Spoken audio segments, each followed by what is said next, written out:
If you're shopping for a 48 volt server rack battery, you've probably noticed that a lot of your options look almost identical on paper. They're all 48 volts, 100 amp hours, which is 5,120 watt hours. 99% of them are LiFePO₄, and obviously they all fit inside of a server rack. But when you start looking at prices, you realize that some batteries are $800-900 and other ones are $1,300 or $1,400. And so the obvious question becomes, what are you actually paying for?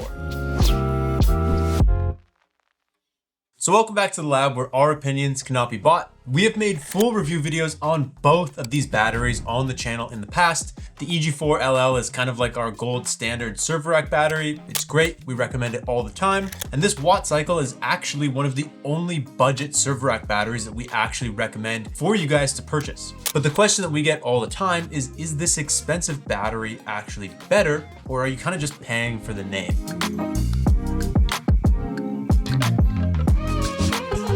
As always, we will leave links to both of these batteries in the description down below, as well as any discount codes we can get from either brand to save you guys some money where possible. And if all of this seems like too much and you're doing research on batteries and you just want to talk to somebody locally, we have a quiz we built, it takes 60 seconds, and it connects you with the right solar company that we would actually recommend for you based on where you live and what it is that you're actually looking to accomplish.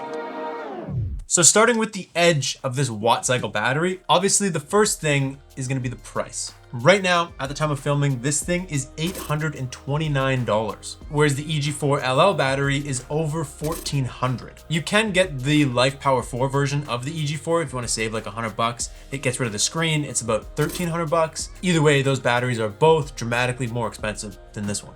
And this price is actually a big deal. Like over $500 difference between these two not only impacts the purchase of just single batteries, but if you're buying like 5 at a time to fill a server rack cabinet or something like that, you're looking at over $2,600 of difference between the two batteries. Basically, like if you had $4 grand to spend on batteries, you could get 5 of these WattCycles, you'd only get 3 of the EG4s. You're getting an extra 10,000 watt hours of storage for the same exact price. And all that money you saved could be reinvested into solar panels or a better inverter, better server rack system, any other component. You could spend a little bit more money on it or just come in cheaper at the end of the day.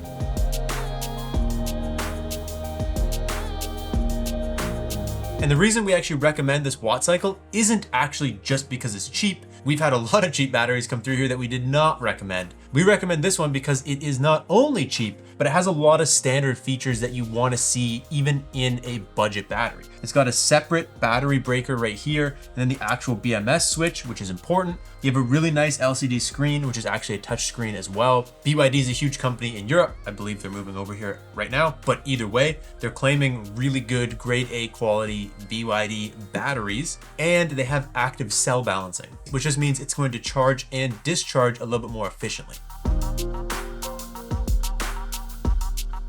This also has Bluetooth, so you can connect to it with their app. It's not the best app in the world, but it works. So if you're trying to build like a small off-grid cabin or a shed, or even if you're just doing like a DIY off-grid setup in your garage, a battery like this is a great option. You just have to be comfortable enough to read the manuals on this and find out what inverters it works with, and do more research on your inverters to find out what batteries they work with, and basically be in charge of kind of manufacturing your own system and not just relying on another company to figure it out for you like you would with EG4. You buy 2 EG4 products, you connect them together, they just work. So the WattCycle wins purely when it comes to best bang for your buck. As long as you're comfortable with taking on some of those roles like I was talking about, this is a good off-grid battery option. Now EG4's main edge is not price. It's not even close. Their biggest edge is their ecosystem. EG4 is not just a random battery company that makes a couple different batteries. They're an entire network of products. You can get inverters, batteries, they make their own racks, they make all the communication necessary between all the components that they develop. It's basically an entire system that just shows up plug and play. You might have to update a battery before it works with your inverter, but otherwise like everything just functions immediately out of the gate, and they make sure it shows up ready to go. This matters because a server rack battery typically doesn't just exist on its own. It needs an inverter and solar panels and all that stuff to be paired with it to actually build yourself a solar kit. And if you don't have things that communicate properly, like for example, if you have a battery that doesn't communicate with your inverter, it's not going to be able to read the battery percentage. You're going to be going off of voltage, but voltage on LiFePO₄ batteries is not the same as lead acid batteries. So it ends up reading weird, and there's a whole bunch of misinformation there. So just having stuff that talks to itself is huge. They're also UL listed. So basically, if you want any of your solar system to be actually tied into your home legally, you need it to have UL certifications. All that means is it has appropriate things inside of there, like the temperature sensors and fire arresters, and it's passed a good amount of testing to say that yes, this is safe to run inside of your home. So while the WattCycle is great to throw it in a cabin or a shed and power something that doesn't have any grid tie capabilities, and it's not going to affect anybody else if it burns to the ground, these have all the certifications and they connect with the inverters, which are also certified and stuff like that, to make sure that you're actually able to legally install these things and you don't have to worry about it. This battery is also supported by tons of installers in America because it has those UL certifications and it's more of a trusted brand. So if you're not doing a DIY setup, you don't even want to touch the WattCycle. You want someone to come in and install a product that they would actually be able to handle. And these are trusted and used by tons of installers. So you're going to have that advantage. And even if you are doing it on your own, the problem with like those one-off batteries is that they're not meant to work with a specific inverter or a specific brand. They're just meant to work and you got to figure out the rest. Whereas you can get documentation on how to plug this into the inverter you got, wire the whole thing up, and kind of do it all. Even though it's DIY, they make it very friendly and easy for you to approach doing with a brand like EG4.